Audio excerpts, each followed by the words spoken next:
એક લીલું ખેતર હતું જે પરસોત્તમ ભગવાન લીલા ખેતરમાં વિષમાં ટાકેડી કરવામાં આવી છે પરસોત્તમ ભગવાન આ ટાકેડીને બે છેડે તંતન ખીતેડી મૂકવામાં આવે છે પરસોત્તમ ભગવાન આ ખીતેડી પર બે મોય મૂકવામાં આવી છે એમાં અમારો છોકરાને છોકરો બોલ્યો મળી એમ ન કહેવાય એ પણ જાણવા મળ્યું છે પરસોત્તમ ભગવાન ત્યાં તો ઘડીક થયું આમથી મરી ગયા બે જણા આવ્યા છે લાંબા કોટ પહેર્યા છે માથે ટોપા પહેર્યા છે શું કરવા કઈ નક્કી નથી થતું છે પરસોત્તમ ભગવાન ત્યાં તો એક મરી ગયા ખિસ્સામાંથી ફૂદેડું કાઢ્યું થૂકવારું કર્યું શું લાવ્યું તું જોયું હોકી ટોકી કરી હવે હું થાય હું નહીં થાય કઈ નક્કી નથી થતું છે પરસોત્તમ ભગવાન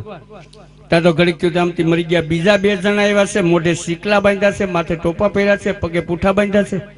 એકના હાથમાં ધર્મનો ધોકો છે એકના હાથમાં પાપનો ધોકો છે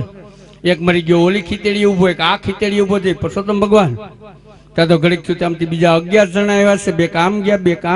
કામ ગયા મરી ગયો આની કરાયો છે પરસોત્તમ ભગવાન આની કરાયો મરી ગયા ખિસ્સામાંથી ગોટો કાઢ્યો માથે થૂક્યો પાટલો ને લયો